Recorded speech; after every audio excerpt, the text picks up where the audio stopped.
my name is Sarah Rae. Welcome back to my channel, and today we are going to answer some questions about PTSD because this week is Mental Health Awareness Week. So with that said, we are going to have a little hi from Harley, but you know the drill. Like, comment, subscribe, hit the bell for notifications of when I upload and Harley uploads.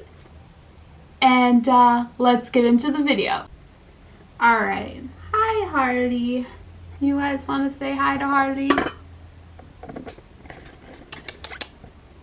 Hey. Harley bug. She's going to steal your guys' spot. Yep, there she goes. There she goes.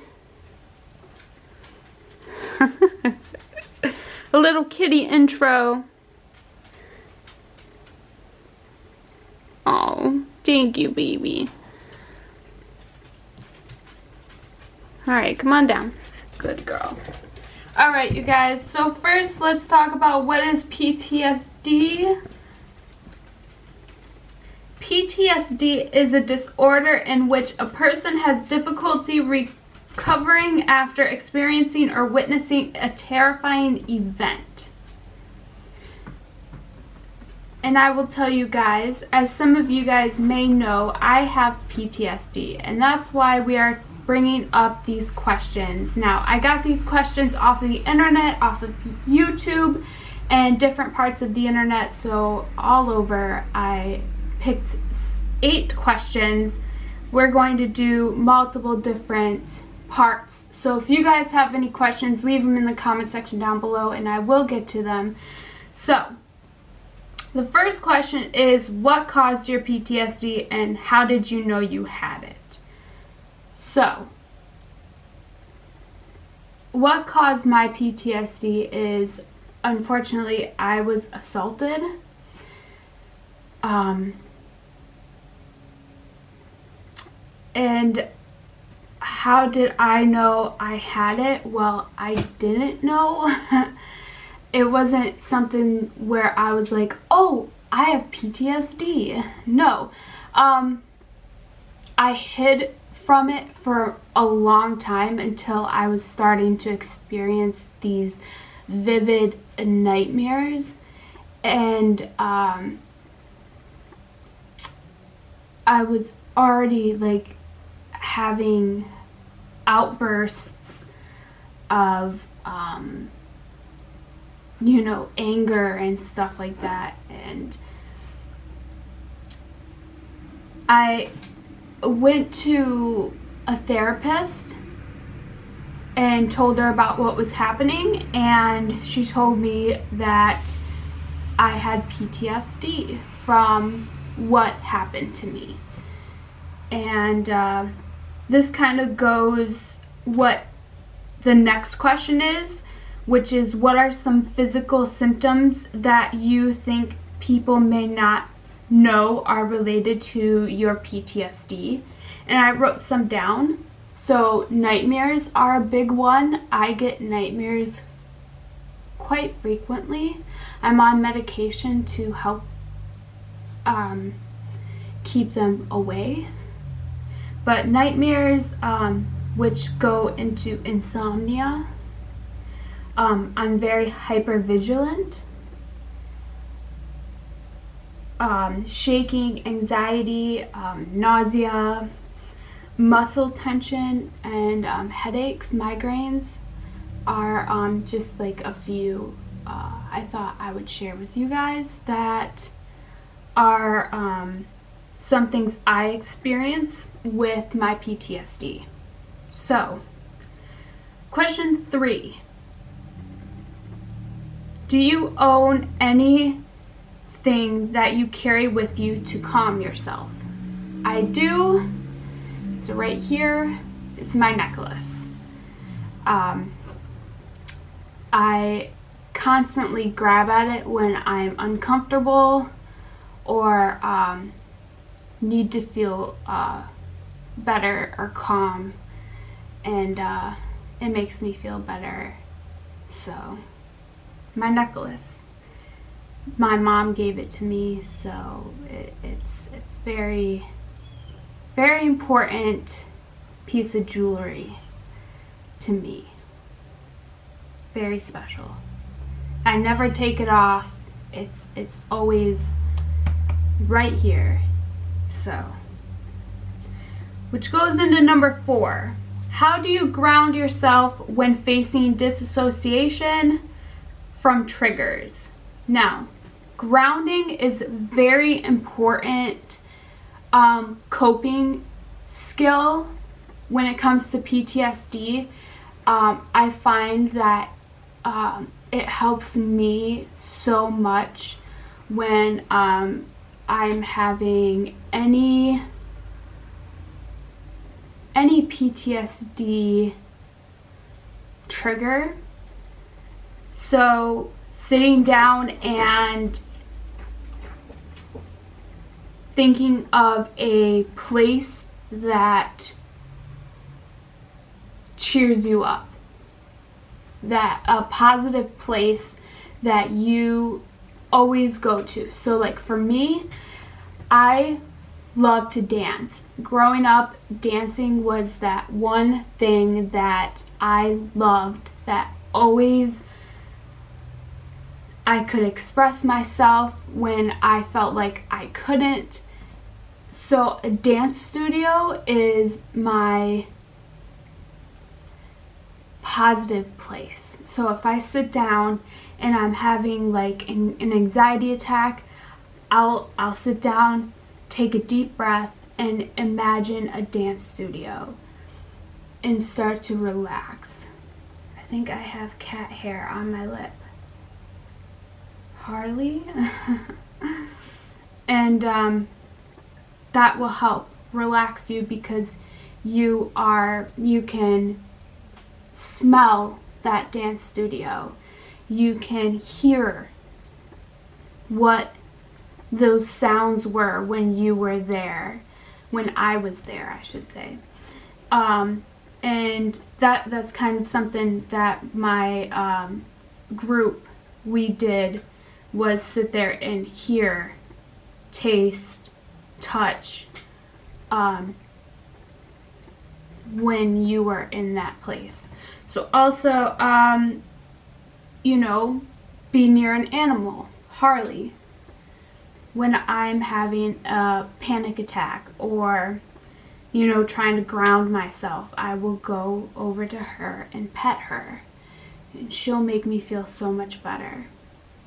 Touching my necklace, again, will make me calm. And deep breathe and rub it. I kind of have anxiety talking about PTSD right now, so rubbing this necklace right now, I'm like kind of shaky.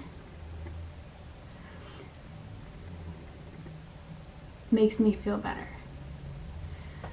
Music. Music's a big grounding skill. Listening to music that can calm you. Listening to stuff outside or wherever you are, just the sounds around you is a big grounding skill. Also, categories have helped me. So I do ABCs. So, for instance, when I'm having a flashback and just coming out of one, I will do an ABC of like bands, rock bands, and go A, AC/DC, B, Bruce Springsteen, C, Clapton, and continue. So those are some ways I ground myself when I'm disassociating. So, number 5. How do you deal with the things you can't remove from your life that are direct reminders of things you suffered through? I loved this question because I deal with this every day. I live in a city where 5 minutes down the road is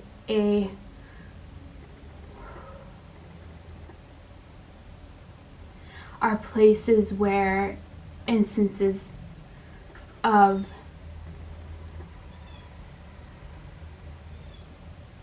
my assault happened. I was assaulted multiple times.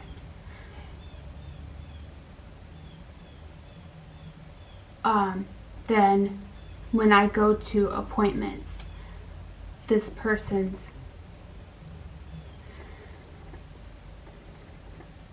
house is near there. So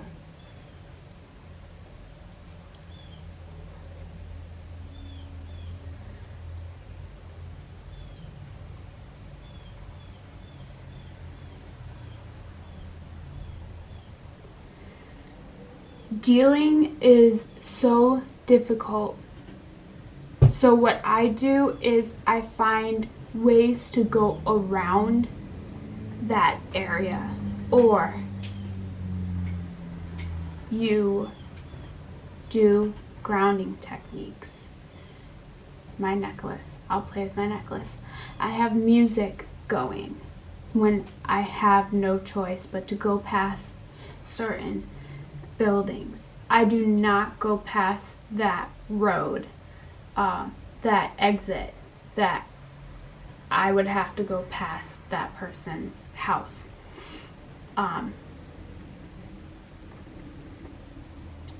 So I find ways to always avoid those areas, but unless I have to go near them, then I do my grounding skills, my coping skills that I've learned from therapy. That's how I deal with those direct reminders. They're never going to go away unless I leave this area. And unfortunately, right now, being disabled, I can't. So I have to find a way to live with my reminders. And by doing that is coping skills. So 6, how has trauma affected your life, and has it affected your relationship? It's affected my life greatly. I mean, for the longest time, I avoided it. I locked it really deep, far in my head until it forced itself out. And I had no choice but to face it. That happens, unfortunately. And now it's something where I'm in therapy for it, and I mean, it affects my life in the way that I'm a different person. I don't go outside the same way I used to. I can't just go outside my house and like normal people do. I go outside and I'm, again, hyper vigilant. I worry about, is somebody gonna hurt me again? Even though I'm never gonna let that happen to me again, you still are worried about people near you. And there's a train coming. And then on top of that, you think everybody's looking at you. And anything can trigger an attack, a flashback, sight, sound, smell, I mean even taste. It makes it difficult to even want to go out your front door. And I'm again, I'm talking for myself. I don't know if this is for anybody else, but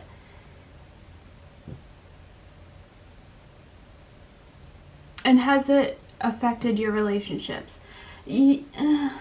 Not really. I mean, once it gets to the point where they know and I tell them, they're understanding, and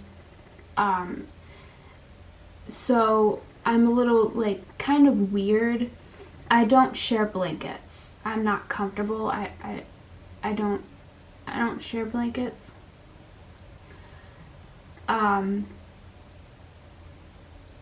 And until I'm comfortable, I don't fully give hugs. It's like the one arm hug. So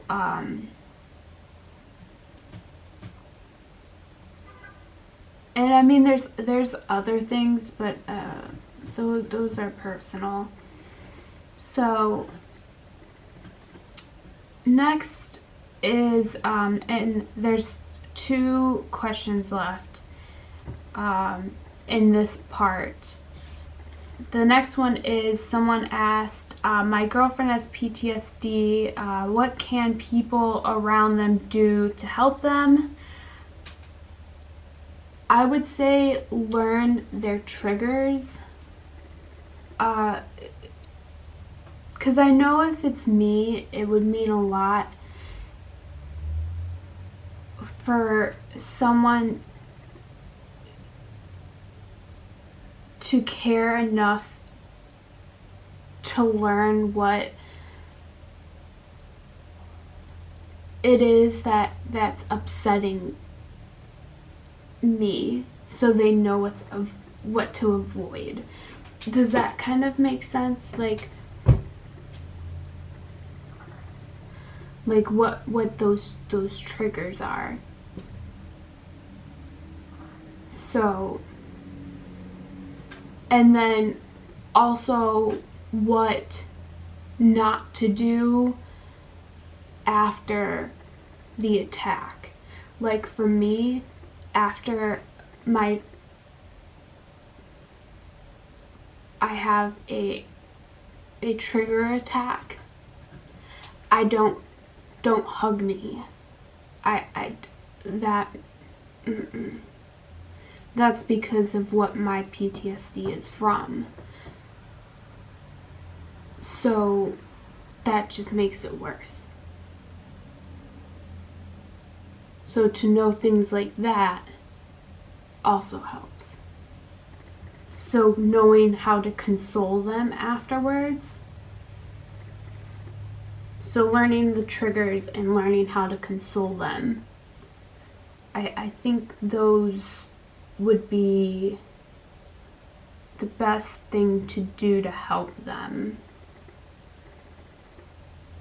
Is help us, I should say.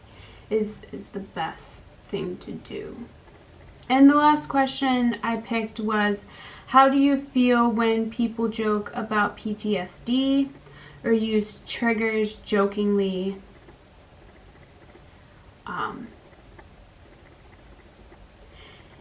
Honestly, it drives me nuts because, again, I've said this before, mental health is very important. It's just as important as physical health, and we need to take it seriously. People need to take it seriously, and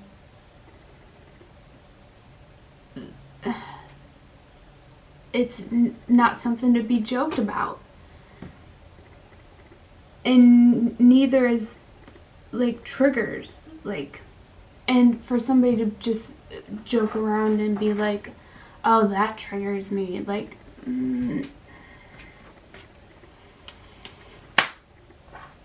not when somebody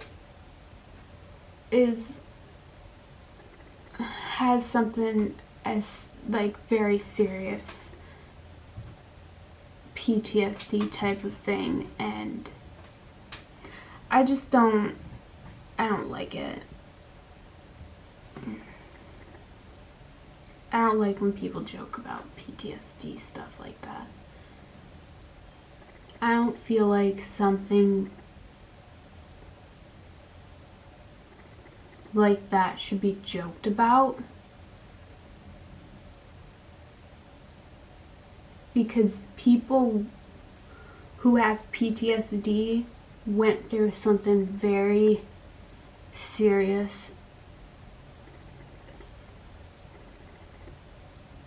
and are going through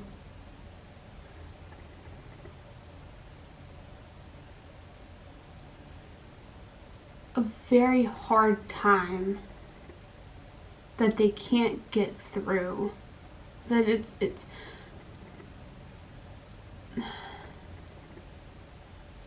it's just not something to be joked about. And the other question on this thing is, how do I feel about the word triggered?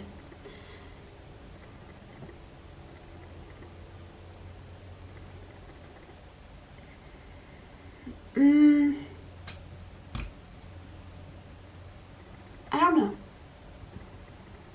I'm just going to leave it at that. I think there should be a better word, better term, a more medical term, maybe, because, so I'm going to kind of go back a little bit, because I feel like there can be things that people get triggered by, okay? Like, that triggers me. Like, my cousin, for instance, gets triggered by the word moist. Sorry if you guys hate that word. Most people do, okay? They get triggered by that. So it's a common term. I think for PTSD wise, I think there should be a more medical term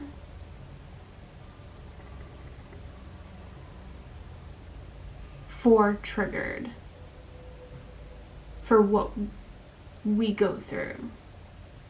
Does that make sense?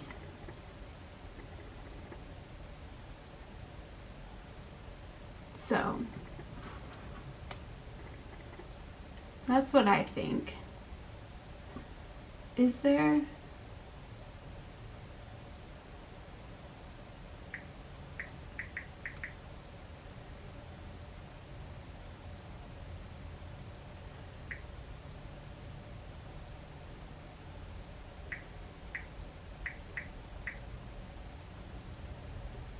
Triggered terminology, maybe?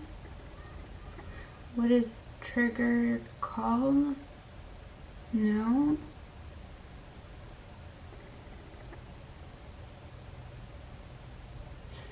So, I just think there should be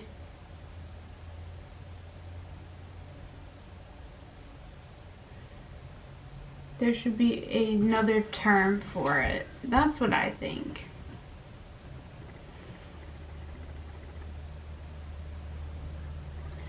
Because I'm not... Yeah, see, there is a difference between being triggered and being uncomfortable.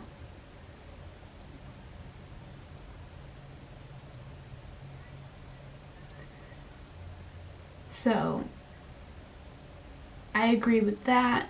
So, I don't know. I think there should be a more specific term. So, alright. Wow. So, that was a doozy. I know, for me, it was a bit heavy. Mental Health Awareness Week, the theme is Tools to Thrive, and there is a grounding skill, a breathing technique where you breathe in for 4, hold for 4, and breathe out for 4. I thought I would share it with you guys and we could do it together. I know I could use a little bit of some deep breathing exercise here. I don't know about you guys. Probably wasn't too heavy for you. Maybe it was. I don't know. But I thought we could leave on this little bit of a breathing technique note. So close your eyes, get comfortable, and here we go. Take a nice deep breath in for 4. Here we go. 1, 2, 3, 4. Hold for 4, 2, 3, 4. And out. 3.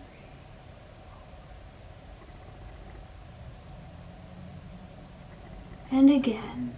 Breathe in. 2, 3, 4.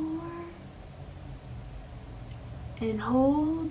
2, 3, 4. And out.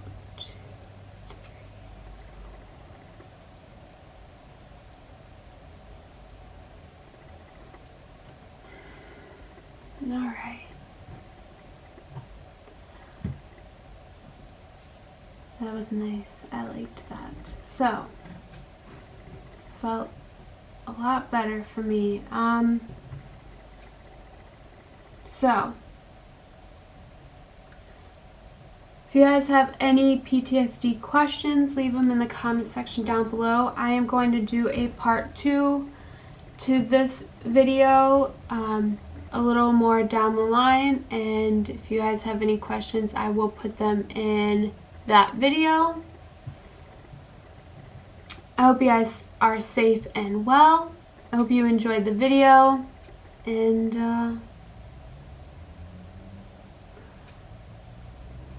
think I did a craft on Tuesday, and I will leave that in the description box down below in case you guys want to check that out and maybe do that little craft I did.